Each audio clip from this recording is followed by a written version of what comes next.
All right. So welcome to MKTG 403, Electronic Marketing Essentials, right? And the second part or concluding part of our two-part session on the e-marketing mix, where we've been discussing how digital technology, particularly internet technology, can be used to vary the traditional marketing mix that we know and have been utilizing in offline marketing. In the beginning, we said we were going to, by the end of these two sessions, understand how the elements of the marketing mix apply in an online context, and also be able to evaluate the opportunities that the internet presents for varying the marketing mix, right? So far we have discussed three main elements, including product, pricing, and place, right?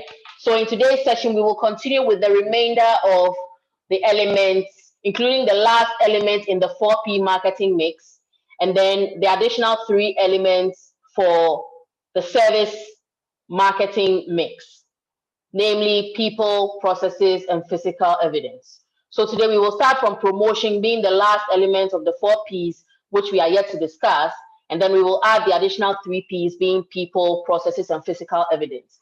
As usual, if you have anything to ask during the session, kindly indicate by raising your hand, and I will give you the opportunity to speak. In the event that you unknowingly turn on your microphone, or you knowingly do so to answer a question, please remember to mute yourself so that you do not interrupt our class. Please, I hope that is clear.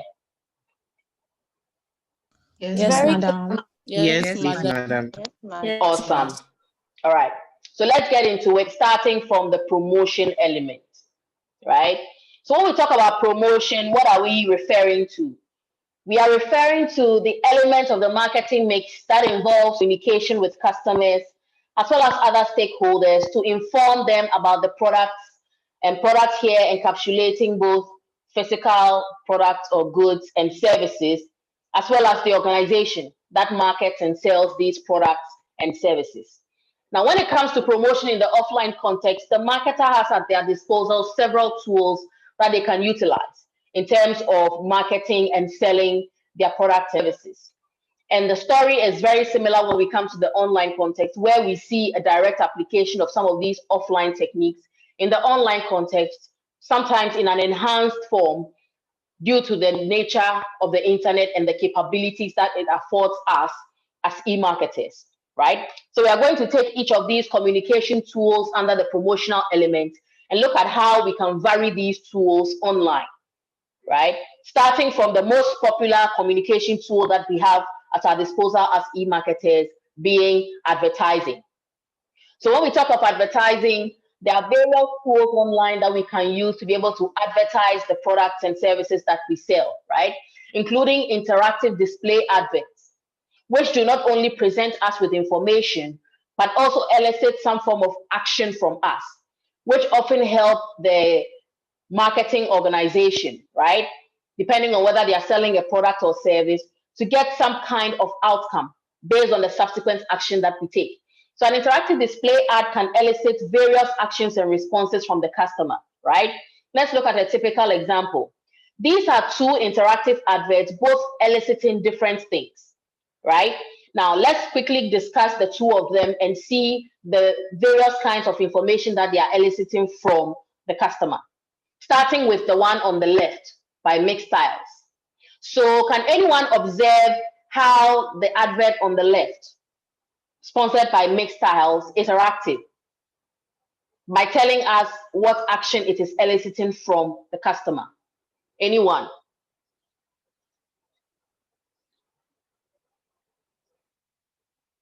Kwame Safo. Hello, madam. Yes. How is the Mixed Style sponsored advert interactive? How is it eliciting some kind of action from the customer? Madam, please, were the pictures displayed right? Kwame Safo, are you asking me or you're telling me? Please, I'm asking. You can't ask me a question when I've asked you a question. So you answer my question. Madam, how is the advert that we are seeing eliciting an action from the customer? Madam, it is showing with a Yango app. I didn't It ask is you about the showing Yango ad. Hey, hello. I didn't ask you about the Yango advert. I'm asking you about the advert on the left, the mixed tiles advert. on. Okay, madam, it is showing as I think a portrait or something that Kamisafo, has. have you ever sat in any of my lectures before? And don't lie. How many times have you Yes, attended my please. lectures? Several times, madam. Several times, and you can't answer this simple question. Because I've never seen you in my class before. You've never even spoken in my class before. Madam, please, I have. You haven't. You've never spoken in my class before. I have. I know every student that has spoken in my class. You're not one of them. Don't make your case worse by lying. Madam, please, I have. You have not. Stop lying. Speak the truth and we will move on. You've never spoken in my class before. Madam, I used to type at the comment section. You can ask Darius.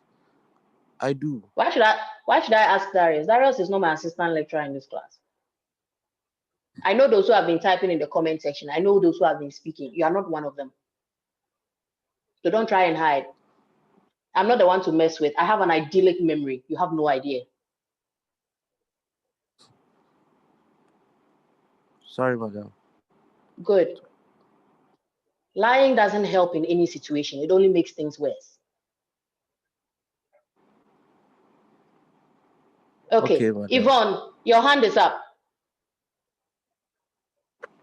How is the mixed styles advert on the left, Yvonne, eliciting an action from the customer?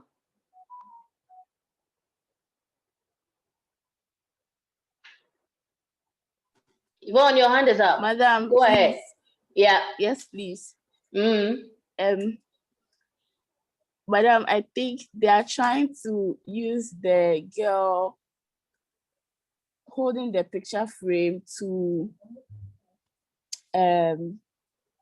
she's cute.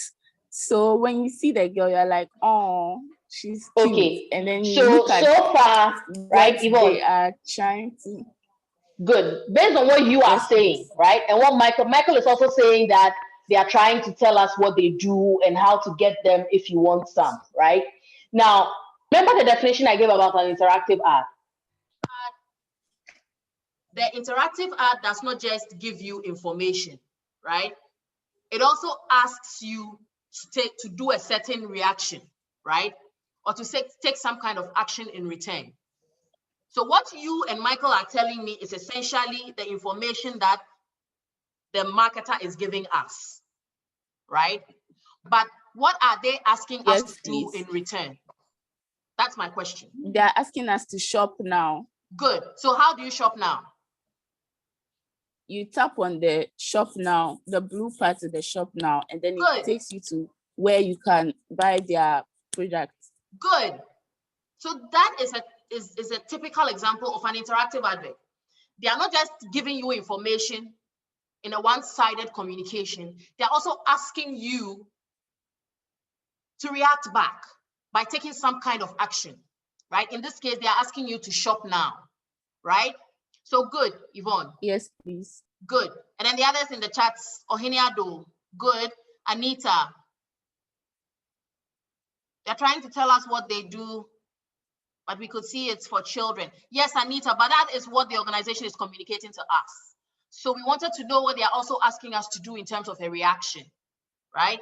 And I think Ohiniado and co, including Kelvin Mills, Rebecca Quayson, among others, have all identified it, right? They're also asking us to shop now, just like Yvonne told us, right? So this is a typical example of an interactive advert. And the moment you click on shop now, it redirects you to their page. And then you get the opportunity to shop. Now, clicking on the shop now does not mean that automatically, if you are redirected to their page, you will instantly go through and make a purchase. And that is why ads like these are very important, because they help to generate leads. Remember, we've talked about leads in this class before. Do you remember?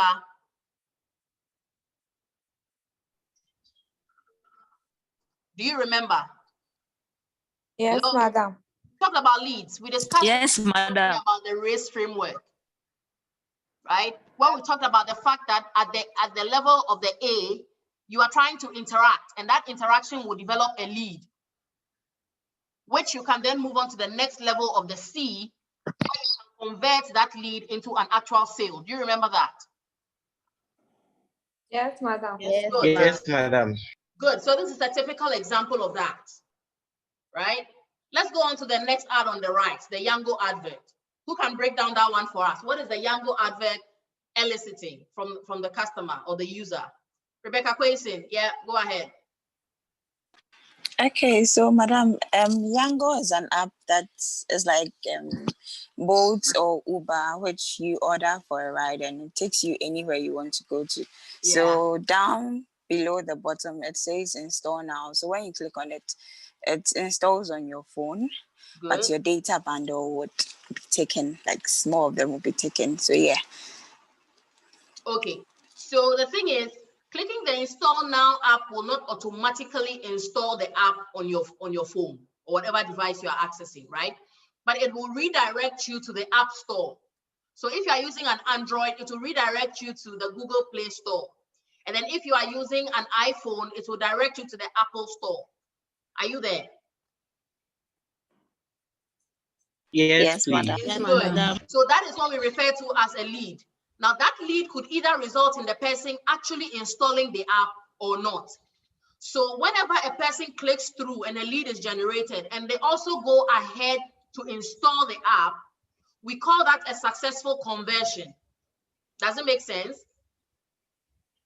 Yes, madam. Yes, please. Right? So these are typical examples of interactive ads, right? We can also talk about this particular one from the Harvard Business Review website. Now, this is an interactive ad with a difference because it does not clearly state what it expects you to do, right? But it is stopping you from accessing the information on the back end such that you can either close it or click on it. And when you click on it, it automatically sends you to the page where you sign up and pay for subscription to be able to receive the Harvard Business Review, depending on the time period that you choose, right? Be it monthly or quarterly or annually, right? So there are various forms of these interactive adverts that we can see online, and they all behave differently, depending on the platform that is using it and the reason for which they are using it. Please, does it make sense? Yes, please. Yes, madam. So in the comments, I see Desmond says it's a transportation app and they're requiring their prospects to install their app and have access to their services. Okay, we've established that. Nancy Head says asking customers to take action by clicking on the install now. Okay, good, right? So all those who gave answers in that ballpark, you're all right. Yeah, so that is it for interactive display adverts and practical demonstrations of these ads and how they work. We can also talk about pay-per-click search advertising, right?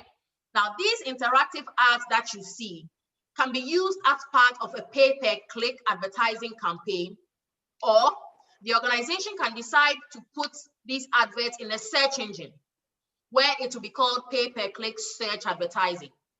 So pay-per-click advertising using interactive display ads refers to the fact that with these adverts that we have seen, right, you can see that they are being hosted on a social network. Which social network is that? Instagram. Good. Now, if it is a pay-per-click package that they have taken from Instagram, it means that every time a user clicks on the shop now, or every time a user clicks on the install now, and it directs them to either the Play Store or to the website of the organization, Instagram earns a commission or a small fee. That's why the name is pay per click. Okay. Every time a click happens, there's a payment that takes place, right? Now, specific to search engines, when the ad is put in a search engine, right? Like what we usually see on Google. Do you realize that when you go into a search engine like Google and you enter a search term, the first options that pop up have AD written next to them? Have you noticed that? Yes, madam. No. You haven't? Yes, please. No. Wow. No. Madam, please. Wow. Okay, let's see if we can demonstrate that. Yes, please. Thank you, Let's madam. quickly go. You're welcome. So let's quickly go to Google, right? Then let's see. So google.com, what do we search for? Let's do scholarships. Scholarships in Canada. Let's do that. Good. Now, do you see the search options that have come? Do you see the results? Yes, madam. please. Yes, madam. What does the first result have next to it? AD. Good. Meaning that it is a what? It is an advert. It's been paid for by a particular organization. Now, with pay-per-click search advertising, it means that we have searched for this term, and this particular advert has popped up. Every time we click on this advert and we go through to the particular website of this organization, Google earns some form of commission, or a payment is made to Google for that. And that is what we refer to as pay-per-click search advertising. Does it make sense? Oh, okay. Yes, madam. Yes, madam. Good, right? We can also talk about targeted ads in social networks. And this is the one where you are able to receive adverts that are tailored to your needs and preferences on social media. Marlon says search engine optimization. Yes, search engine optimization is not necessarily the same as pay-per-click search advertising. So for search engine optimization, you optimize your website such that when the crawlers are crawling the internet, searching for responses to a particular search term, your website is in a position to be among the ones that will be found and be pulled up. So here you do not pay for an advert to be put, but you put in place specific tools in the platforms that you have online to enhance their findability. So for instance, when you build a website, we put in the website what we refer to as meta tags. And these meta tags are things that we put in the back end in terms of keywords, that whenever someone searches on a search engine for those keywords, our website will pop up among the options. Marlon, do you get it? So search engine optimization is not the same as pay-per-click search advertising. I hope you understand now, Marlon. Marlon, are you there? Okay, good. So, okay, Khadija, go ahead.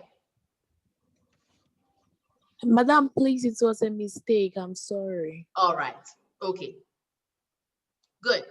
So still on the matter of targeted ads in social networks. So like I was saying, targeted ads are adverts that are sent specifically to your feed based on your past behavior on the platform, your past search behavior, your past activity, right? And this is largely based on the pages that you follow, the content that you like and share, the content that you search for. This is used to tailor the kind of information that is presented to you in your feed. So you realize that every day you go into your social networking feed, especially the feeds like Instagram and Facebook, you realize that the feed for the current day or the current period that you are observing it reflects certain behaviors you exhibited the last time you were on the platform. For instance, if the last time you were on the platform, you were looking at sellers on Instagram who sell hair or who sell clothing or who sell sneakers, you realize that the next time you come, you will begin to see sponsored adverts from sneaker sellers and hair sellers and clothing sellers. Has anyone observed this? Yes, madam. Yes, madam. Good. Yes, madam. Now, these are what we refer to as targeted ads. Please, does it make sense? Yes, please. Yes, please. Yes, please. Yes, please. Good. So when you are using targeted ads as an e-marketer, you need to be able to make sure that you design your advert such that it is targeting a particular user group. Please, does it make sense? Yes, madam. Yes, Yes, madam. Good.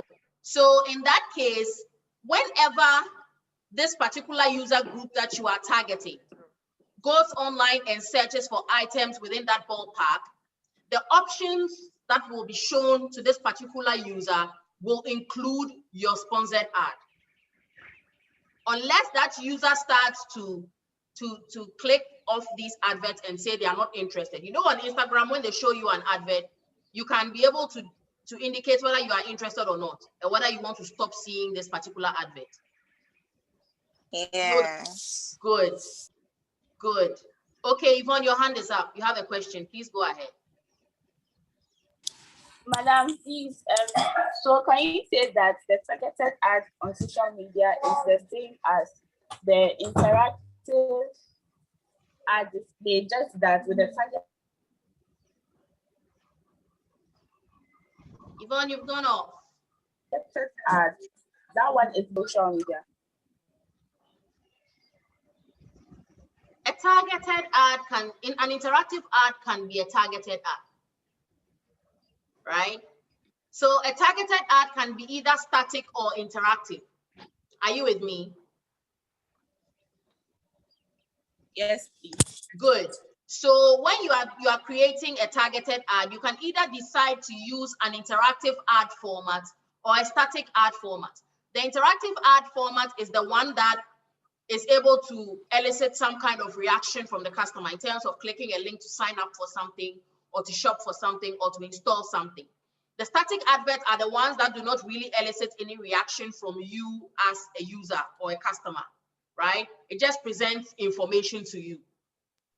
Please, does it make sense? Yes, please. Good. Please, can you see my screen now? Yes, please. Yes, madam. Yes, All right. Any other question? No. Okay, so let's proceed. So that is it for the targeted ads in social networks, right? And that brings us to the end of the discussion on the advertising communication tools. Now let's look at the selling tools online, right? Starting from virtual sales staff.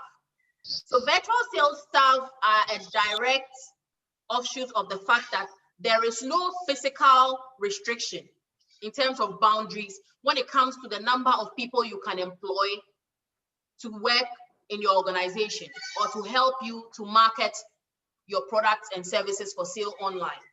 So virtual sales staff, in the sense that your staff can be virtual. They do not have to be physically present.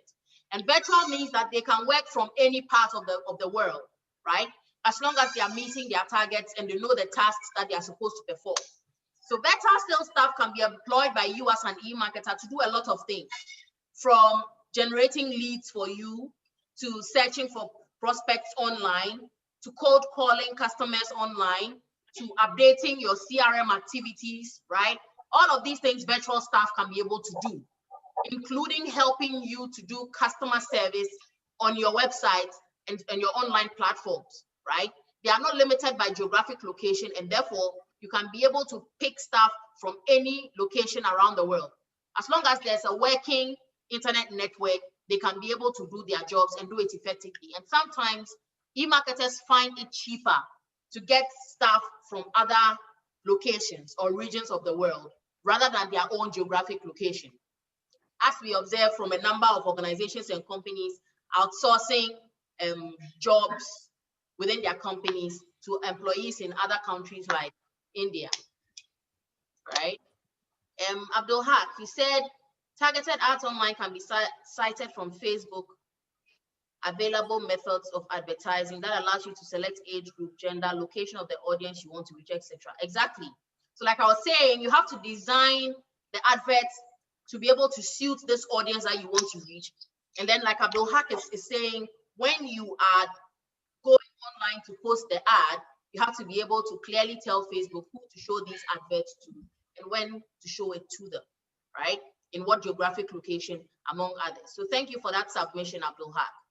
Sakodia Jr., you said in the mix files illustration, yes, where they showed the little girl, which social network were they targeting?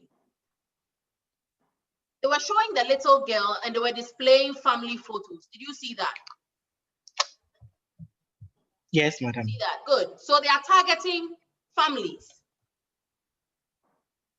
Exactly, Rebecca Kwesing. They are targeting families. And like I think Yvonne was the one who said it, the little girl is so cute, right? And every family has a cute family member. Right? Yeah. So it's meant to tug at the heartstrings of those who love family and those who are into family and keeping memories. Right? So I hope that answers your question. Baba, for you said what? Countries like Kuwait and Dubai, is it in terms of the virtual sales staff? Kindly clarify. You're welcome, Sakode. Baba, for is the Kuwait and Dubai in terms of the virtual sales staff? Okay. Yes, okay. madam. Oh, okay. So you can outsource from there too quite cheaply, I guess. Yes. Oh, okay. Desmond, influencers are not virtual sales staff. Influencers come under what we talk about online PR, right? So influencers are part of the online PR group. Virtual sales staff are employees who actually work for you, who are on your payroll. Influencers are not on our payroll. They are independent parties, right? Who can either promote our products and services for a fee, or they can do it for free. Okay, good. All right, so that's it for virtual sales staff, right? In terms of selling too, we can talk about what we refer to as site merchandising. So when we talk about site merchandising, we are talking about basically how the items are arranged and set up on the site. So let's quickly look at this example from Mr. Price, right? You can see that in terms of merchandising, the items are neatly arranged based on category. So when you open the page and then you click on the tabs above, it opens various setups, right? Or arrangements of items by category, depending on what's new, ladies, men's, kids, and then brands, right? So you can see from our screen that when we click on men's, it opens a sub tab that shows us various categorizations under the men's tab, including being able to shop by category, right? Shopping accessories, shopping by fit, or shopping by occasion. Please, you see that? Please. Yes, Yes, madam. please. Then you also have the deal section where you can see the items that are priced to go, right? Like clothing, accessories, items priced under 100, under 80, and then under 60, right? So this is a typical example of merchandising, right? Another example of merchandising we can see is that when you go to sub-tabs within the website, it takes you to specific pages where you can see items on full display, right? Depending on the category that you choose, items are logically arranged to make it easy for you to find what you're looking for. Yvonne Atiga, price to go is a concept that Mr. Price uses to show that they are lowest priced items that they want to get rid of. So price to go is like items on sale. Let me put it that way. Does it make sense, Yvonne? Oh, okay. Good. Yes, please. Good. Right? So in merchandising, again, you can see that the items are classified based on category. So you can be able to look at various categories depending on your interests. When you go to a page like ASOS, like we saw last time, you can categorize based on everything from the brand, from whether or not the item was made with sustainable material, from the price range, from the color, from the style. You can use so many categories to be able to clearly filter the outputs that you get from the site, which will be tailored specifically towards your needs as a user, right? Yvonne, your hand is up again.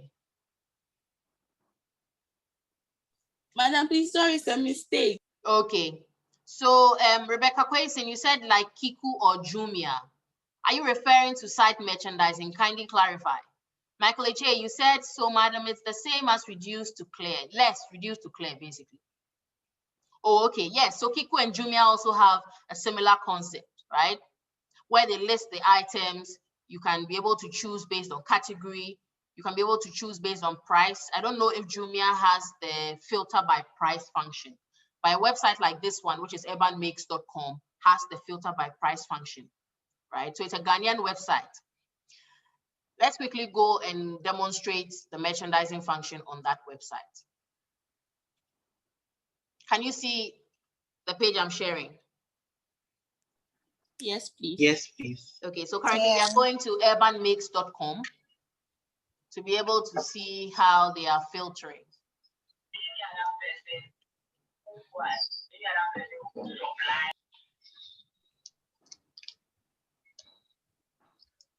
Okay, so this is urbanmix.com. They are a Ghanaian hair, skin, and makeup shop, right? So they sell cosmetics. Yes. So why do you buy from them? I normally go and see what they have in their products. Okay, that's cool. Okay, Priscilla, you said Jumia has filter by price. Okay, I don't usually buy from Jumia, so I may not know that, but thank you for the update. Right, so here you can click on shop, and as soon as you do, it will take you to a separate page where you can just shop everything on the site. But you can filter by price. Do you see that on the right hand corner? Do you see that? Yes, please, madam. Good, you can filter by price. And then when you hover over the hair column, do you see? You can select between a number of categories. You can look at shampoos, conditioners and treatments, moisturizers, supplements, oils and butters, among others, right? All the way to relaxers and hair color. So this is what we refer to as merchandising. Everything is logically arranged such that it makes it easy for you to find what you are looking for. And when it's easy for you to find what you are looking for, you can quickly make up your mind on whether you want to buy or not. Does it make sense? Yes, ma'am. Good. So that is it for site merchandising, right? Then we can talk about the issue of assisted selling, right? Including live chat. So assisted selling here is basically tools that help to make the selling process easier, right? So there are tools that are provided online, most of the time through websites, to be able to facilitate the activities of the user on that particular website and make it easier for them to make up their mind about whether or not they want to make a purchase, right? So sometimes when you're struggling on a particular website, Antoinette, you don't get the filter by price. Okay, so filter by price is basically filtering the options that you see based on how much they cost. So when you filter, you are filtering those that are beyond a particular price point. Filtering means basically taking out. So when you filter, for instance, those items that are higher than 100 Ghana cedis, you are filtering those items so that you will not see those items. Antoinette, are you with me? Yeah. Good. And in the more advanced websites like Amazon and Macy's.com, among others, you can filter on so many other parameters, right? So it depends on what you are looking for when you visit these particular websites. Yes, Desmond, it helps you to buy on your own budget, basically. So you do not see what is beyond your budget so that you are not tempted by things that you cannot afford. Lauren, what I meant by site merchandising was the fact that you arrange the merchandise on the site in a logical manner, such that it becomes easy for the user or the buyer to locate what they are looking for in terms of merchandise on your website. So like I said, when you go to most of the websites, including the cosmetics website that we just visited, and then the Mr. Price website, you can see that the merchandise is arranged based on specific categories. We saw that with Mr. Price, they had the men's category, women's category, kids category, among others, right? And with the cosmetic site we just visited, you saw that they had different categories, including hair, makeup, and then skin. And under those two, you have subcategories, which will help you to be able to clearly locate what you are looking for, right? With the help of the additional filters that have been put alongside these items on the website. Patience, you said even the housing website does that too. So they ask for your budget and they show you rooms or houses within that range. Exactly, right? Like Mikasa. Who knows about Mikasa.com? I do. Good. Good. Good. So what Patience is describing is the Mikasa concept, right? So they don't show you things that are not within your price range. And that is a typical example of merchandising, right? So when it comes to assisted selling, right? Assisted selling also runs along a similar line in terms of it facilitates the sale. So all the tools and the little gadgets and widgets that are put on the website to make it easy for the customer to browse the website, find what they are looking for, and go ahead and make a purchase. So these filters that are put there are tools that help in assisted selling, right? When we go to websites like ASOS, there are so many tools on their website that provide assistance during the selling process. Let's quickly look at some of these tools. So this is the ASOS website. Please, can we see it? Yes, please. Good. Yes, And madam. this is typically the women's page, right? And I have gone to where they sell their footwear, right? And they're having an up to 50% off sale. So I'm looking at the sneakers in the up to 50% off sale that they're having. And this sneaker actually caught my eye, right? It costs 76 pounds. Now, in terms of assisted selling, there are a number of tools that are available here. Can any of us spot these tools very quickly? In terms of assisted selling, if you were buying from this page right now, what are some of the tools that are here that will help you make your decision on whether to buy the sneaker or not? The size of the shoe. Please, let's use our system. Let's use our system, okay? All right, good. So let's start with Yvonne. Yvonne, your hand was up. Yes, please. Good, go Madam, ahead. please, the sizing help. Good. And a number of people in the chat agree with you, including Desmond, Kwame Safo, and Balsa Seth. Interesting. I've never seen this Balsa Seth in this class before. Right? So there are a number of people in the chat who agree with you. And one Sandra Interfo. This is the first time I'm seeing her making any statements in this class. Yes, so the sizing help, right? Good, Yvonne. Cassandra, next. Madam, please add to bag. Add to bag. Good. That is the most one. I think if you ask me, that is like the most crucial tab here because they can see all the other things, but if they don't add to bag, it will be very difficult for them to actually go to the lunch and make the payment for the item. So add to bag is very important. Good observation, Cassandra. Baba, go ahead. Madam, color. Good, color, right? So it's basically telling you the colors that it comes in. And it seems for this one, the colors are fixed. It's just black and white. So good job, Baba, for color. Sariapia Dankwa, go ahead. Madam, I would say rating and customer review. Good, ratings and customer reviews. Can you see the stars? Yes, madam. Yes, Good. Yes, so that means ma'am. that you can be able to see other customers' views about the item, right? And when you click on it, it will take you directly to the views. Do you see the views? Yes. And you see that they have a unique customer rating system. Can you see that? Yes. Apart from rating based on the stars, they also show you ratings in terms of what? Size. Yeah. They can tell you whether the shoe Comfort, runs quality. small or runs large.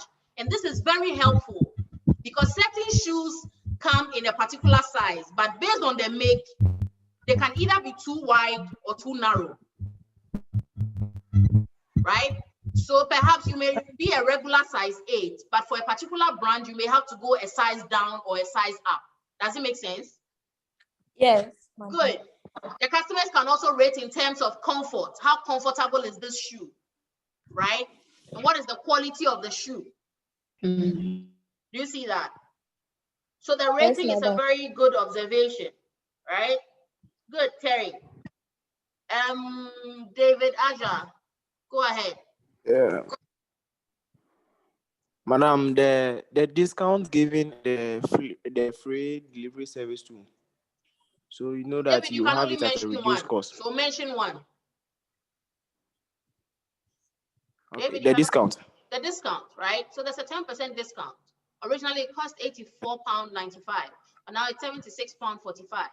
And that's quite a good deal, if you ask me, for a Nike race, right? So thank you, David. Let's go to the charts and see. We have a lot of features there. So we have a number of people talking about the size of the shoe, the discounts, the ratings, the color, the video. Good. That's another very good observation, right? Kelvin Mills, the video. I was expecting you people to mention that one first, since you are all Gen Z. The video, Princella, good. Princella also noticed the video, right? And I always love watching the videos because they help you to see the item come alive, right? So let's watch the video quickly and see. So when we click the video, it starts playing and shows us how the shoe would look potentially if it was on your feet. You see that? So it's showing you from all angles the shoe in movement. Do we see that? Yes, madam. Good. Yes, madam. Yes, Right? madam. So it helps you to have a fair idea of how you are going to give your workings if you buy the shoe. Ghana what? Oh, this one, by the time you walk in Ghana from your door to your gate is dirty. And it will kill the whole vibe. The beauty of the shoe disappears. It will even spoil. Ah. So when you have money, you don't buy expensive shoes and come and wear in Ghana. You buy them and you take them on your trips when you are traveling. And you wear them there. When you come, you don't really need right? So the video and the images, do you see the pictures as well? The pictures also show us the shoe from different angles, right? Yeah. The side, the under, the top, so that you can be able to see up close and personal, right? So good. The imagery is good, right? Yeah, Lauren, jumping over mud. I kid you not. Sunday morning when you're going to church and it has rained. You put your shoe in your bag and you wear slippers. Yes, because you don't want to step in mud. Yeah. Okay, you said 10 years non-spoil. I don't understand. For the Nike, it will last, but you also have to use it in good conditions. Good, Yvonne. Product details and product code. All of these are part of the assisted selling, right? So by the time you finish going through all these, including the sizing help and all that, your decision becomes way easier, right? Because you become more confident that, okay, I'm actually buying something that is best suited to me. And by the time it comes, I will not regret the amount of money I spent on it. Please, does it make sense? Yes, madam. Yes, madam. Good, right? So let's move on. Now that we have talked about selling, let's go on and talk about sales promotion, right? Okay, we didn't talk about affiliate marketing. So affiliate marketing is basically where you get affiliates, right? Who act as some kind of intermediary.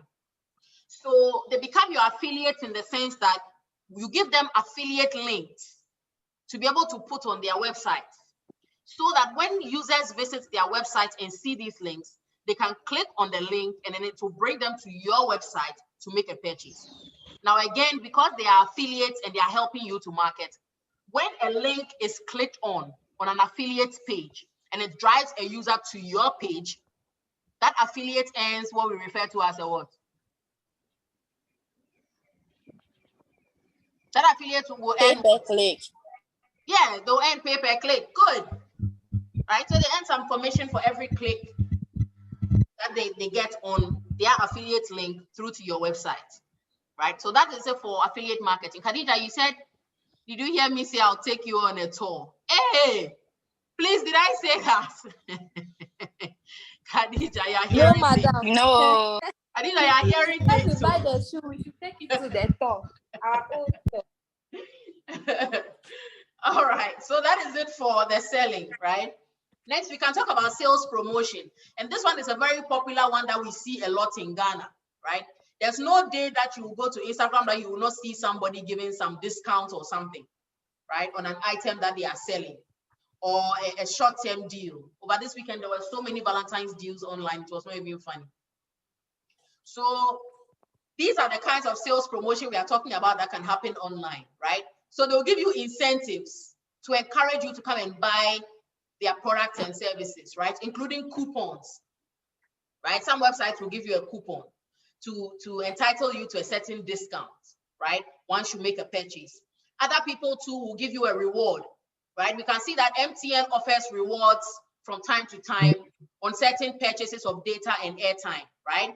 So Yes, madam. you buy data and then they give you points, which you can redeem later, right? Yes, or you buy yes. a certain package and then you get a certain bonus as a reward for buying that amount of data. Therapy Adanko says, Val's Day packages, they can add 1 Range Rover and the total will be 100 Ghana cedis. Very interesting, Terry.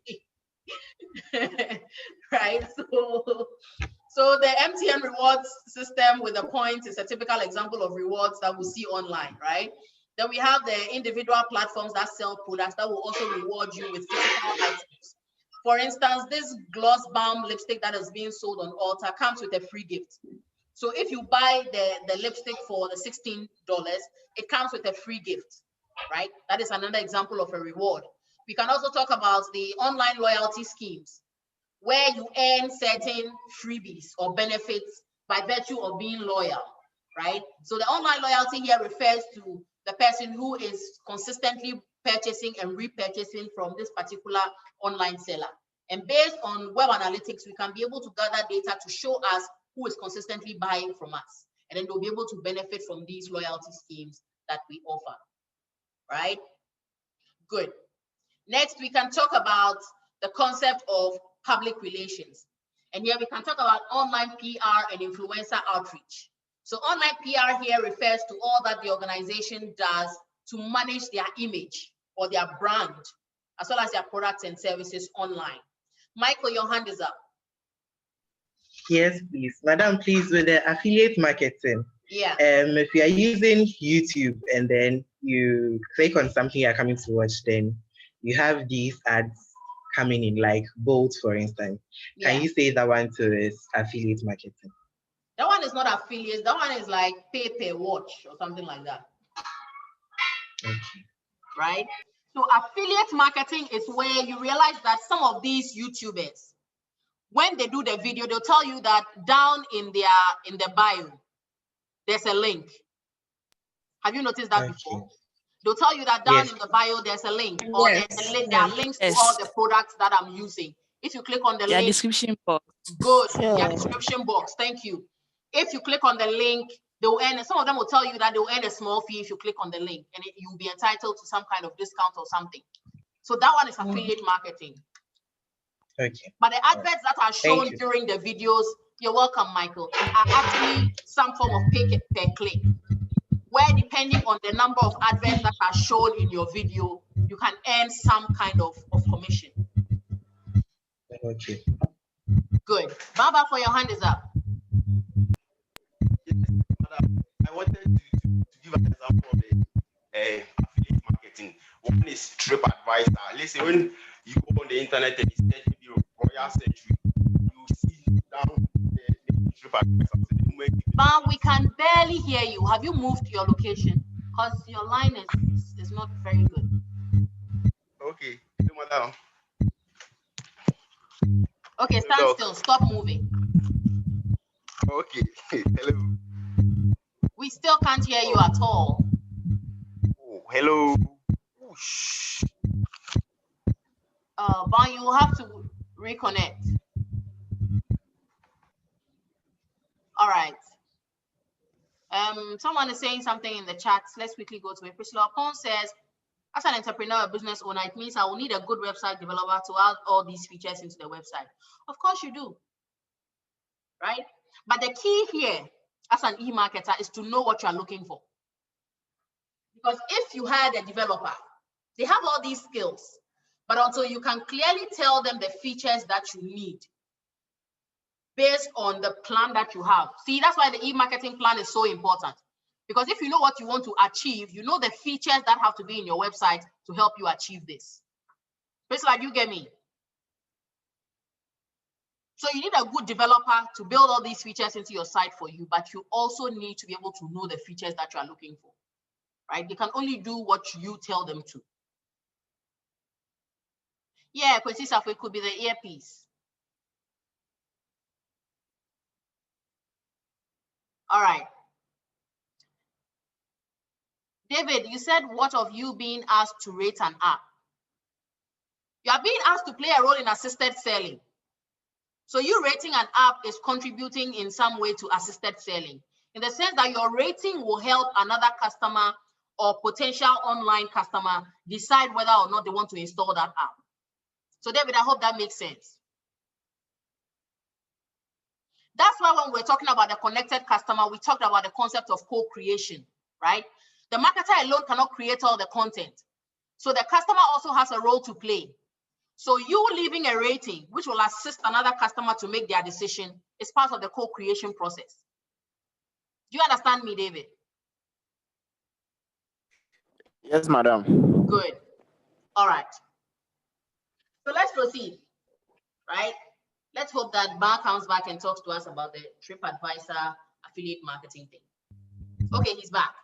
All right, Bar, go ahead. Hello, Doc. Yeah, go ahead. I can hear you. Hey, the TripAdvisor, madam, I was like, the moment maybe you click, you search, maybe it's just for you TripAdvisor, but then when you're on the internet and it's Bar, we still can't hear you. Are you using an earpiece? No, madam. Hey, then why? Because we can't hear you.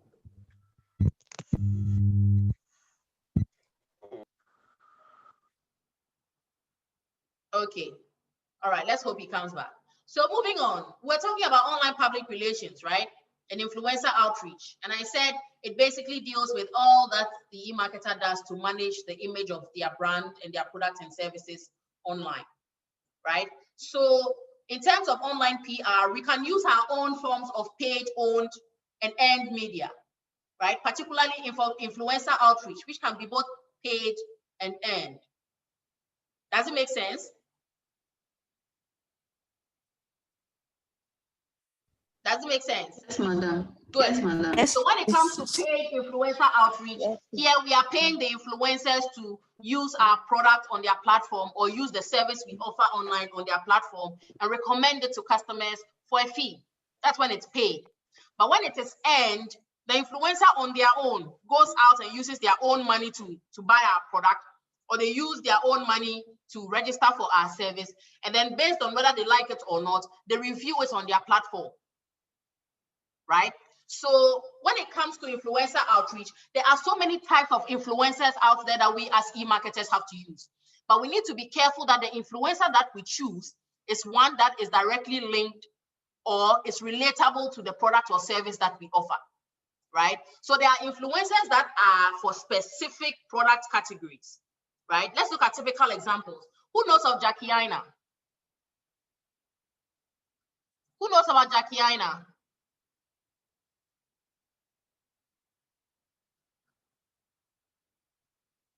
Okay, Priscilla, tell us about Jackie Aina.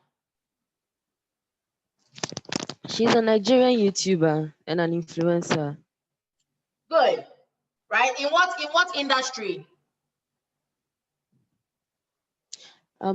In fashion, makeup and fashion industry. Good. So makeup, fashion, lifestyle, right? You've never heard of her, Lauren. Okay. So what beauty influencers have you heard about, Lauren, online? Thank you, Priscilla. Right? Lauren, you haven't heard of Jackie Aina. Who have you heard of then? Tell us about the ones you have heard of. Because there's so many of them. Lauren and Yvonne, you've not heard of Jackie Aina. Which ones have you heard of? Maybe you're Ghanaian, so you only follow Ghanaian influencers. Lauren, I'm waiting. Which influencer have you heard of? Dima Ume, good. Dima Ume is Nigerian as well, but she's Nigerian based in Nigeria. Jackie Aina is Nigerian based in the US. Yvonne, you've not heard of anyone. Oh, Ghanaian beauty influencers. Which ones do we have? Oh, Hadia for real is not a beauty influencer, Nadia. Hey, We have Zinelzu. You have who? Zinelzu. Zinelzu, good. Right? She is a fashion influencer, right? Fashion and lifestyle. So Zinelzu is one. The Nana Brown. Okay, the Nana Brown is one of the more versatile influencers, right? So she transcends sectors. So she represents brands in food and beverage, in electronics, among others, right? Toke Makinwa, good. She's also Nigerian, lifestyle and beauty, right? Good. All right, so let's do one for the guys. So the guys in the class, has any of you heard of Supercar Blondie? Vanessa Jima is a beauty influencer on YouTube. Good. Please, no one should mention the names of odd people here.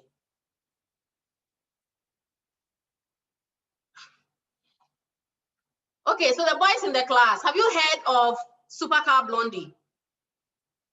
Yeah, Vika Michaels is another influencer. Good. In fashion. Yes. Okay, so Michael, tell us about Supercar Blondie. Madam, she talks about cars and all that, like maybe new cars. Then she'll be showing you the specs and all that. But she doesn't just review any cars. She reviews a specific kind of car. Do you realize that? Madam. Good. The luxurious cars. Supercars. Good, Pedrodria. High-end exotic supercars, ultra-modern cars, right? That's why she's called Supercar Blondie. So this tells us that there are so many classes of influencer, some of which are sector specific, some of which transcend sectors. So when you're choosing an influencer, you need to be very careful, right? You don't just choose an influencer because they are a celebrity, right? You need to choose an influencer that has characteristics or attributes that fit the product or service that you want to use them to market. Please, does it make sense? Yes, madam. Good. Now, other forms of public relations we can use are the blogs, right? And these days, everybody is a blogger. True or false? True. Everybody is a blogger, especially in Ghana here. Right? So bloggers are another way. When they get 1,000 followers, they start blogging. They start blogging. Yes, Nadia, they are really abusing the term, right? But there's nobody to check them. So we will have to live with the problem for now, unfortunately, right? But blogs are another powerful tool for public relations. We can also talk about e-newsletters and newsletters, right? How many times have you not been asked to provide your email and then all of a sudden an organization starts sending you their newsletter almost every month, right? Telling you about their new products and items. Good. These are all ways of doing PR. Yes. Good. Then we have their social media platforms, right? The social networks that they belong to, where they interact with other users and their customers in these social networks using their social networking pages, right? Then we can talk about links and viral campaigns, right? We can place links on specific pages and then create campaigns that will go viral, right? And these days, creating a viral campaign is not so easy, right? Because you need to be able to produce a certain kind of content to resonate with a certain kind of audience who will see the need to share this content with others, who will also see a similar need to share it with others. And by this consistent sharing and resharing of that particular campaign is what will turn it into a viral campaign, right? I haven't seen a viral campaign in a while from any organization, except for the mini challenges that they have been doing. The challenges tend to go viral very fast. So you see right now, there's a challenge on TikTok, they say silhouette challenge, and it goes viral, right? They say, please mention the challenges.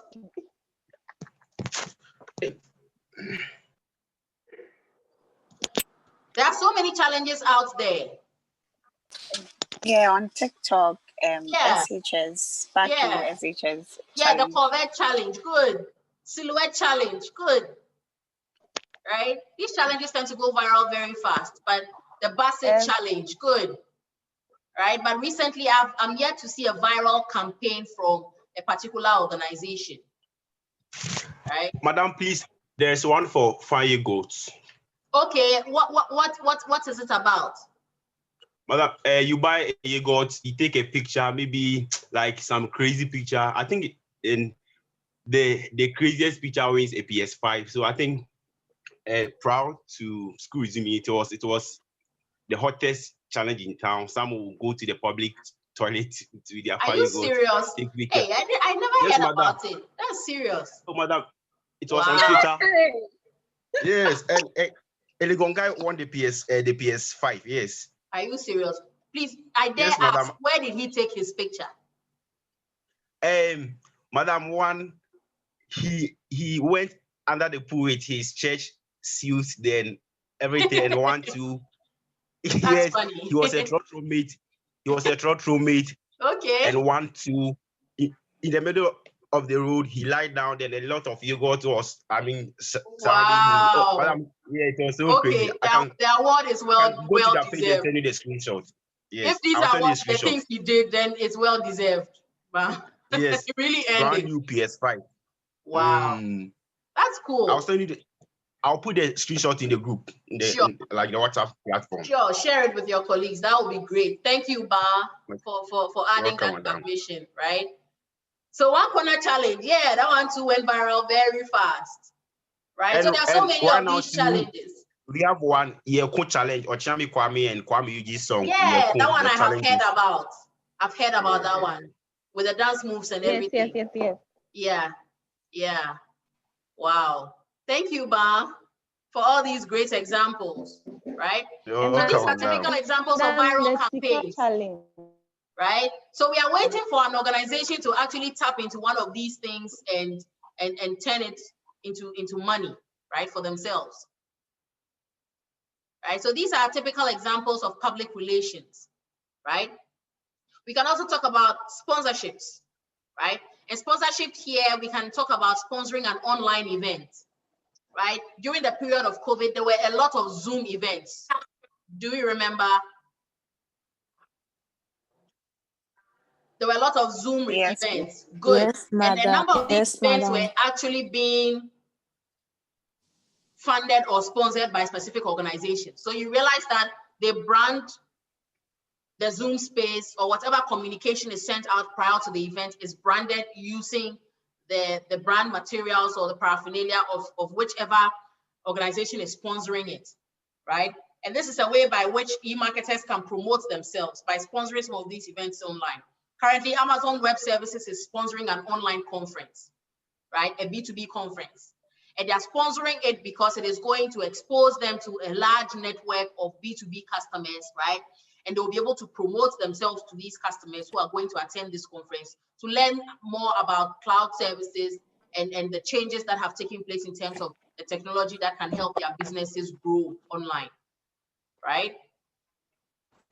Next, we can talk about direct mail, right? And here, a lot of us have fallen prey to it before. These days, we have become smarter, so we don't fall prey to a lot of direct mail, right? But previously, there was the concept of opt-in email, using e-newsletters, and then focused solus emails. Sometimes the focused solus emails come in bulk, right? So you realize that all of a sudden you are receiving so many emails from a particular organization. Has this happened to you before? You receive several emails over a period from a particular organization, and that is because they are using what we refer to as focused solus emails. Focused solus emails are emails that are sent to a particular market segment with specific characteristics. So if you unfortunately find yourself in that category and your email information, right, has been bought or rented out to this organization, they'll be consistently sending communication to you because you fall within that solus that they are deciding to focus on with that kind of communication. David Aja, your hand is up. Please go ahead. This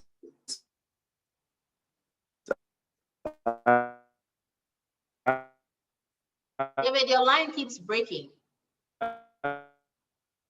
This experience with applying, I couldn't complete the form.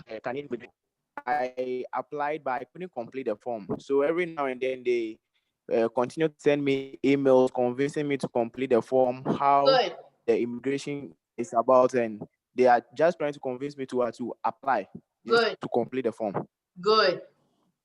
Right? So they are targeting you because you fall within a particular category. Right? But yeah, Kwame from Bolt, I've heard Kwame from Bolt has been targeting people seriously with several emails, such that they can't even breathe. He's very hardworking. Okay, we'll take it as that. Sarkodie, you said, isn't that a cost to the business and waste of time?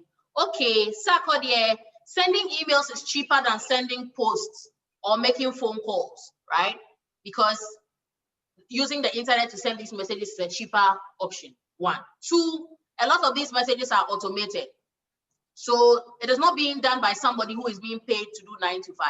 It is being done by technology that has been procured and wired to do so,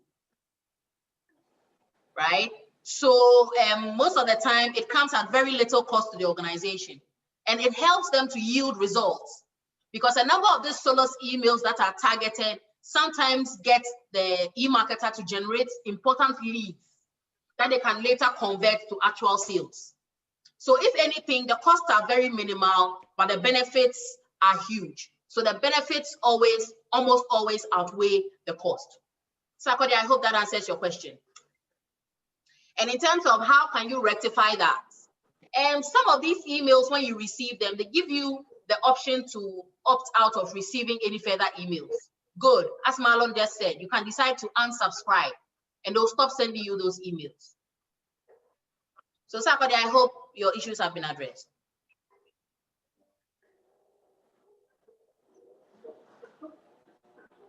All right. So still on the matter of direct mail, right? This is an example of opt-in email from Ulta.com. Ulta Beauty is a cosmetic selling website, right?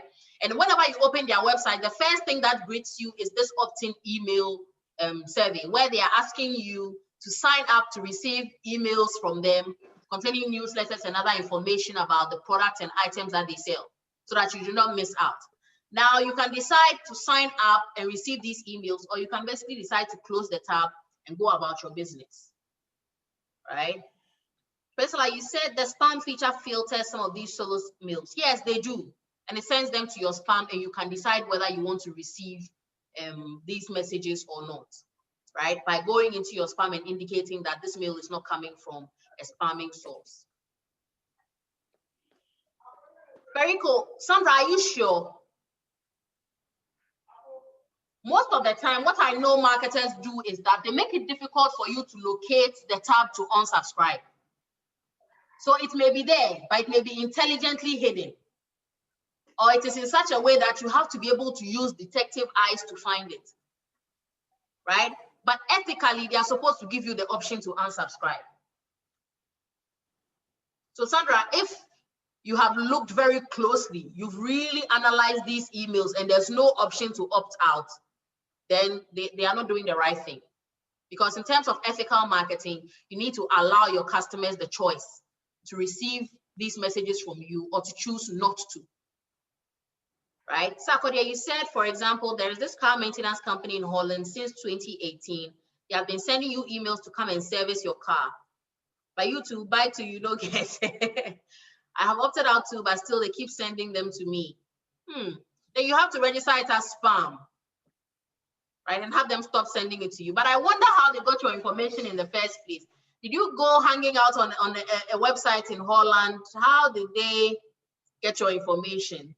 Especially scholarship sites, definitely. The scholarship sites will always target you based on your online behavior. And for you, Gen Z, it is very easy to spot you guys online based on your browsing activity. So definitely they'll always target you.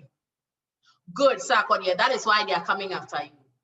So for me, usually I keep unsubscribing and unsubscribing, and then where I can, I indicate that this bill is coming from a spamming source.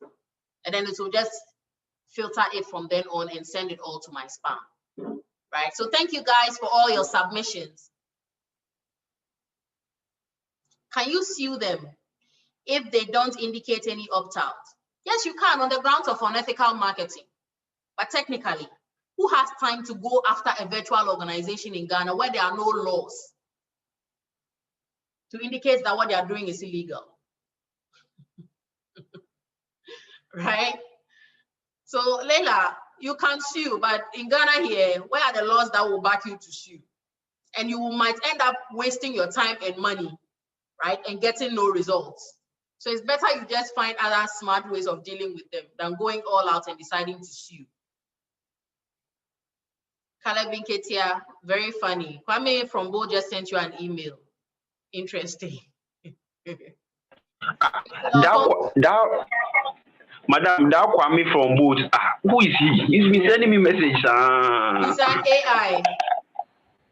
We will learn about AI like Kwame from Bolt very soon. Let's just complete our promotion section and it will make sense. Okay, madam. Good. Okay.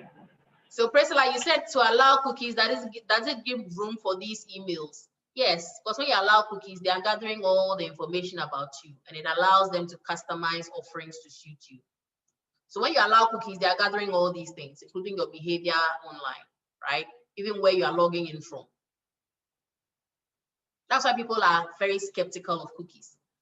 But these days, you can manage the cookies or reject them. So in managing, you determine which kind of information the cookies can collect about you and which ones they cannot, right?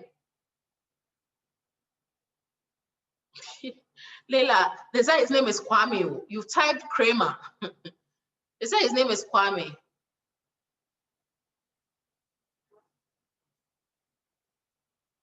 All right, good. So moving on, we can also talk about exhibitions, right? So exhibitions here include webinars, and webinars are basically seminars that are held online. And like I said, during the COVID era, we had a lot of webinars, right? Where we had organizations using these avenues to communicate to us about their products and services and the way in which we can access these products and services and how beneficial they will be for us. Virtual exhibitions also became a thing because galleries were asked to close down, right? So you had no choice than to have your exhibition virtually for customers to come online and view your items and potentially decide whether they wanted to purchase them or not. White paper distribution basically has to do with writing white papers that help to promote your level of expertise in terms of your field or the product or service that you sell and market, so that customers will know that you are an expert in that area. Whenever they need a product or service to satisfy that need, they will come to you because the white papers that you have been writing on the subject matter, right, have been helpful in shaping their minds regarding you and your ability to provide that product or service to satisfy their need. Next, we can talk about merchandising, which we have discussed into detail, right? And here, deeper levels of merchandising involve not just listing the items or merchandise that you have for sale on your website in a particular order, right? Or in relatable categories that customers can be able to use to provide swift browsing, right? Adding to cart and ultimate purchase. Like you can also do promotional ad serving. And you will see that on pages like Ulta, right? In addition to the items that they have listed for sale, you will see that specific product owners also buy adverts on their page, where you will see that in addition to the items that they have displayed, the organizations also buy adverts. So it's like we have listed our products for sale on Jumia, right? But in addition to that, we will also go and buy advertising space on the Jumia website, such that when customers come there and they are browsing through Jumia, at certain points in time, depending on whether they are within our target market, we'll view that particular adverts that we have purchased on the platform, right? Again, personalized recommendations and email alerts also help with merchandising. We saw on the ASOS sites that a lot of customers were rating, right? And email alerts are often sent out by some of these organizations to customers to let them know when new products have been delivered, when new stock have come in, when there's a discount promotion going on. All these are forms of merchandising that they use to be able to get customers to go ahead, take the plunge and make a purchase. In terms of packaging, we can talk about things like virtual tours, right? I believe I have demonstrated the London virtual tour in this class before, haven't I? No, please. Please, no. I haven't. No, madam. Okay, so let's go and look at the London virtual tour. So virtual tours here, as we are discussing, basically refer to the whole service and delivering it online, right?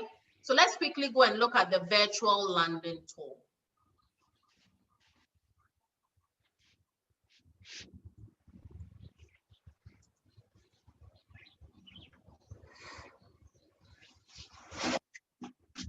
So this is supposed to be a tour of London, right? Wow. And it shows you landmark locations in London. So you can visit all the landmark locations you have heard about, like the Big Ben, the Westminster Abbey, the Buckingham Palace, Harrods, among other locations, right? London Bridge. London Bridge, good. So this is London in a snapshot, right? And you can go around the city in 360, but you can't view every location except the locations that have been programmed into the platform. Please, can we see the screen? Yes, Yes, please. Good. Yes, So madam. when I click, I can move around in 360 form. Can you see that? I'm spinning, aren't I? Yes. And I can spin in all directions. You see that? My God, Buckingham Palace. So we can see various locations. We can see the Museum of London, the Savoy, the British Museum, Trafalgar Square, Piccadilly Circus, Horse Guards Parade, the London Zoo, Buckingham Palace, Harrods, Royal Albert Hall. So where do we go to? Westminster Abbey is here, Big Ben is here. Madam Yeah. Zoo. We should go where? The zoo. Yes, please. Okay, so let's go to the London Zoo. All right, so we are in the London Zoo. You can zoom in and zoom out. And all you are seeing here technically is about 3 animals. We can see a turtle, and then we can see this animal, and that is all. We can't see anything else, can we? So I believe they are still fine-tuning the technology and adding in more features, right? So for now, when you go to specific locations, you are limited in terms of what you can see. Please, does it make sense? Yes, madam. Good, right? And we can go out of the scene and go to another place. Now, this is the daytime, right? We can also view London at night. You see that? Yes, madam. Good. And view these locations at night as well. So let's look at Buckingham Palace by night. Yeah. Oh, unfortunately, they did not put the nighttime picture there. So the nighttime picture is only for the main screen, right? So like I said, there are various tweaks that they have to put to it. Do you see that? But it would be nice if you could see all these locations at night as well. Yes. Right? Good. So that is a suggestion that perhaps they could take on board. Right? So when you get the chance, you can go to the website and then familiarize yourself with the terrain, right? Those of you who like to say you have bugged, even though you have not physically bugged, this is your chance to update your information so that when you are talking, you sound believable. So that is it for packaging, right? So we can package a whole tourist destination and put it on the internet, right? And then we can also show real packages of products, physical products. So you can see a picture of an item taken from all angles, and it shows you the package of the item. Like we saw with the ASOS one, we could see the sneaker from all angles, and we could even watch a video of it to see how it will look as it's packaged in the real life, right? And then finally, we can talk about word of mouth. And word of mouth is exhibited through the social networks that we have talked about, the viral campaigns. One person does the challenge, shares it, another person sees it, reshares it, and the word of mouth starts going, right? Affiliate marketing is also another form of word of mouth because the affiliates will always share information with their followers and invite them to use the link to go to your page to purchase that item, right? Emailing a friend is also a form of word of mouth, right? People exchange a lot of communication via emails. These days, WhatsApp is another huge form of communication, isn't it? Yes, People ma'am. exchange a lot of information via WhatsApp, from links to PDF documents, to pictures, to memes, you name it, right? So these are all ways by which promotion can be varied online. And with that, we've come to the end of the discussion on promotion, which ends our discussion on the 4 Ps and how they can be facilitated over the internet. Now let's look at the 3 additional Ps, being people, processes, and physical evidence, right? Starting from a general discussion of these 3.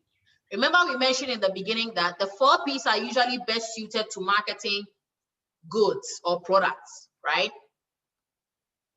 Yes, madam. Good. However, they are not adequate enough when it comes to the marketing of services. So these 3 elements, being people, processes, and physical evidence, are closely related and often grouped as the service elements, right? And they are necessary when we are selling online because the online medium, whether you are using it to sell a physical product or service, behaves just like you are selling a service in real life. Given that the online medium by nature is a faceless medium. So everything is virtual and has to be experienced, right? Rather than seen, felt, and touched. Does it make sense? So these additional pieces help us to bring that experience alive for the online users, being our prospective and current customers who are relating to us over these online platforms that we are using, right? So our ability to effectively harness these pieces will enhance the levels of customer experience, which will impact on their loyalty and ultimately impact on the probability of them recommending our services to other online users. So let's take each of the pieces one after the other and discuss them, starting from people, right? So people are the elements of the marketing mix that involve how the organization interacts with customers and other stakeholders during pre-sales, the actual sales, and then after the sale has taken place in the form of communication at these three levels. So when we talk about people and how the online context or online technology can help us to vary people, we can first talk about substitution, right? And that is what brings us to the concept of Kwame from Bolt, Rafiki from EcoBank, Toby from Vodafone, Abby from APSA. These are all forms of substitution where technology is being deployed instead of people, right? So in addition to these AI who are doing the work that people would have done to help customers pre-sale, during the sale, and after the sale, we also have other forms of online applications like frequently asked questions, which is a staple on every serious organization's website, right? Because the frequently asked questions help to answer some baseline questions for customers and other online users that they will often ask, right? Then we can also talk about the insight search engine, which again is another staple on the website of every serious organization because it makes searching for items on a particular website very easy for the users. So with the insight search engine, if you are looking for something on the website and you cannot easily see it by way of the tabs that have been presented to you, you can just enter it into the insight search engine and it will pull it up out of the website for you. And again, like I mentioned, they are using AI in various forms, such as creating avatars, right? To be able to give automated responses to customers, right? And like I mentioned, someone asked if it's costing the organization for all the emails that Kwame from Bolt is sending. And like I mentioned, it is at best a very low cost because most of these email responses that are being sent out are automated, right? So they are not really spending money for an employee to be sitting down doing these. They have quiet technology that is doing this for them at a minimal cost, right? So in terms of substitution, like I said, a lot of organizations in Ghana are using it and around the world, like Rafiki from EcoBank, that is helping customers do several online transactions, including using EcoBank Pay, right? Yes. Good. Have you experienced Rafiki before? Oh, no. Has anyone experienced Rafiki before?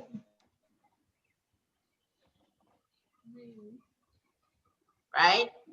Okay, Lauren, go ahead. Yeah, I have. She helps you like with anything related to accounts. Good, right? So in this advert, she's helping you open an Express account, right? So good, Lauren, thank you for sharing, right? Then we can also talk about Abby from APSA Bank. I remember in my previous class, a student mentioned that Abby from APSA Bank helped her resolve a situation that she had with her bank account at APSA, right? Then we can talk about Toby from Vodafone. Toby is very popular, I'm told. Has anyone experienced Toby from Vodafone? Hello? Madam. No.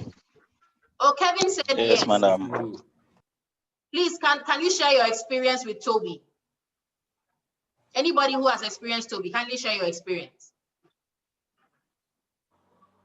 Foster, he talks too much. Eh? He's trying to help you solve your problem. He said he talks too much. Please share your experience with Toby. iPhone, you are back again. If I remove you, you won't be able to rejoin. Please join with your actual name.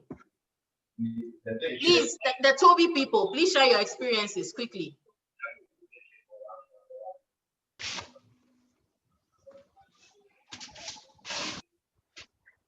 Where are those who said yes to Toby?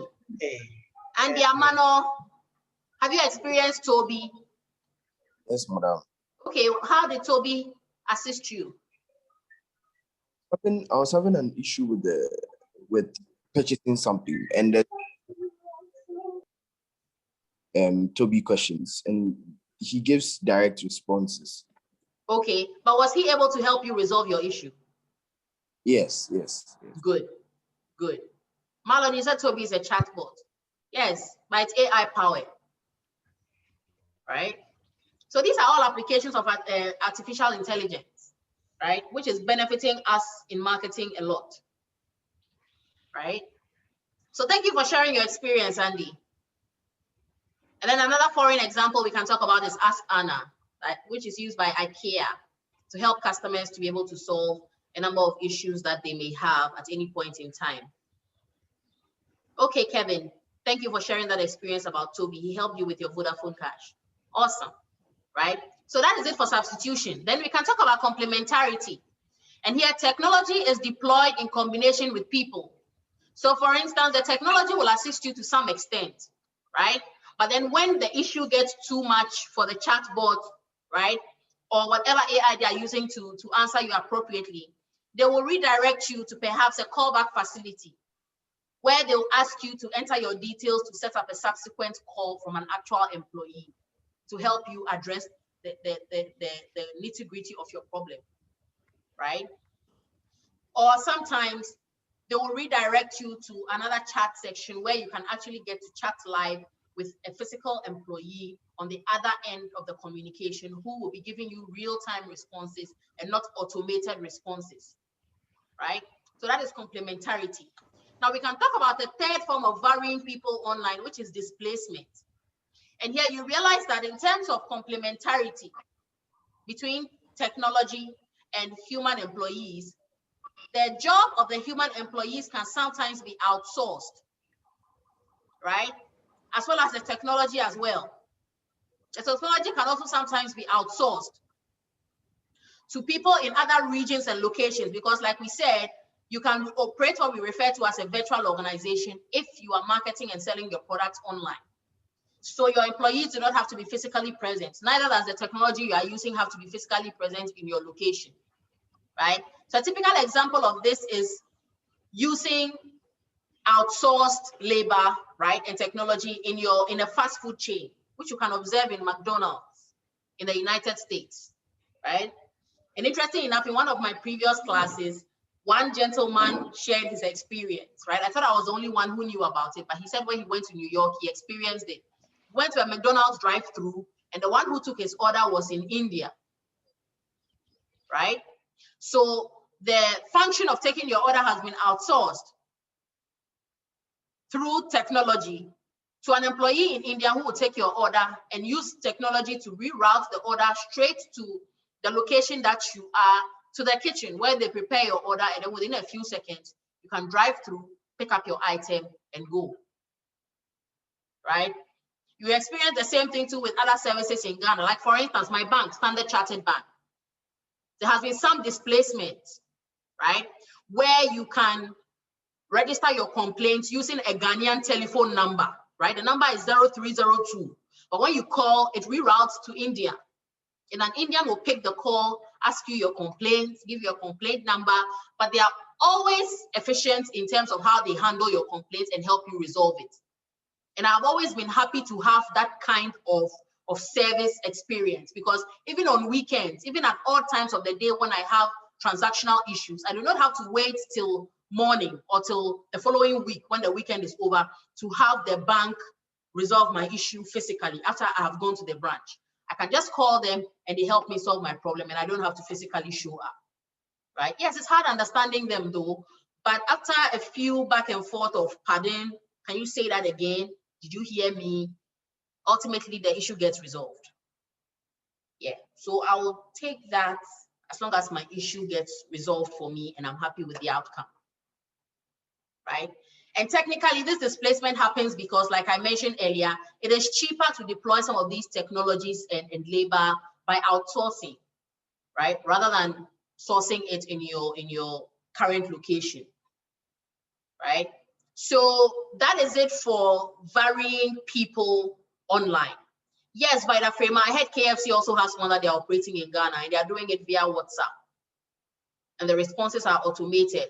So Vida, thank you for bringing that up as well, right? Good. So after people, we can talk about processes, right? And processes here refer to the methods and procedures that companies use to achieve all marketing functions, such as new product development, promotion, sales, and customer service. So in terms of processes, how can we vary processes online? The first way we can do that is in terms of minimizing average response time, right? Like I said, it is cheaper to send emails back and forth. And it is easy for you to automate responses such that respondents will, whenever a customer places an inquiry, the responses will come in the shortest possible time. Because you know when a customer is unhappy, the longer the response takes, the more agitated they become. True or false? True. So if you can automate some of the responses such that they can get immediate answers for some of the questions and the issues that they have, it saves you, the organization, a lot of costs, right? Which is one of the key benefits that the internet allows us as e-marketers to do. We can also talk about minimizing clear up or resolution time. Like I said, whenever I have a challenge, without the call facility that I could place to this outsourced service center for the Indian to take my complaint and tell me how I can resolve it, I would have to go physically to the branch, right? Or wait until there's a Ghanaian employee who is at work to respond to my query or issue. But several times, even over the weekends, when the banks are physically closed, I have been able to use this online platform, right? By placing a phone call or going to the website to be able to talk to one of these service people, right? Who work virtually. And they have helped me to be able to resolve my problem in the shortest possible time, rather than it stretching all the way till when the bank is physically open, right? So it helps to minimize the number of contacts to be able to resolve a problem, as well as how long it takes to get a problem resolved. Because the internet facility gives us so many opportunities and mediums by which we can resolve any form of conflict, right? Or issue that may come up, thereby enhancing our online experience as customers, right? At the same time too, it maximizes satisfaction ratings with responses. Because like I mentioned, if I can get to use online technology to address this issue in the shortest possible time, I will definitely become happy, because whatever problem I had got resolved, and it got resolved in good time.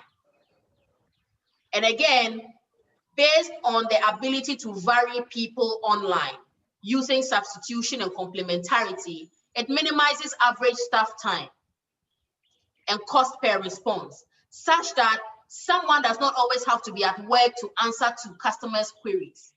Someone does not always have to be at work to be addressing the issues that customers may have, which, by the way, occur around the clock and in real time. So if someone is buying something at midnight, where physically there is no employee in the office to answer their emails, these online technologies like the chatbots, the frequently asked questions, and the callback facilities will help us to be able to address these issues and minimize average staff time. So you don't have to pay your staff too much over time, because they do not have to be at work 24 hours a day, 7 days a week, right? Through complementarity and substitution, some of the things can be automated using internet technology. And this will ultimately lead to customer satisfaction, right? As well as minimizing costs for the organization. And that is it for varying processes online. And then finally, we need to talk about physical evidence. Like I said, the online medium is a virtual platform. So we do not have the privilege of being able to physically see and touch and experience the products and services that are sold online. And some actually have the 24-hour service. Yes, like I was talking about in terms of Standard Chartered Bank. They have the 24-hour service, but the people who work over the 24 hours are not in Ghana. They are virtual. And it doesn't make sense. So I'm calling a Ghana line, but I'm not talking to somebody in Ghana. and be virtually connected to the person in India to resolve my issue in Ghana? Yes, my they are And in Ghana. pardon? My accountant was with they are in Ghana here, and it's still With, okay, which organization is that? Is it MTN? No, it's just the ECG Ghana app. ECG Ghana, really? Yeah, they have a 24/7. WhatsApp. Yeah, they have Wow. What is the latest time you have contacted them? Around 2 a.m. 2 a.m. Wow, that's good. Yeah, and texted him. Oh wow, then they are really stepping up. Yeah, he's here. That's great. That's good to know. That's good to know. Yeah, I'm shocked. It's ECG we are talking about, ladies and gentlemen. Madam, the Korea is making them innovative. I know, right? Otherwise, they'll have to physically show up. Nobody wants to die. And so desperate times call for desperate measures. But I'm impressed. I mean, for ECG to go that far, I'm impressed. Yes, Celestina, first time ever. I'm as shocked as you are. But it's a welcome innovation. And I hope it extends to the entire country, right? So thank you for sharing, Andy. So like I was saying, in terms of physical evidence, the online medium is virtual, right? So we need to be able to show customers something when we are marketing and selling to them online that will give them the confidence, right? To know that we are who we say we are, we offer the quality of service that we claim, and this experience is just the beginning for what they are actually going to enjoy once they sign on to buy our product, right? Or experience our service delivery, right? So we can talk about things like the design of our website, which is usually the first point at which our customers engage with us.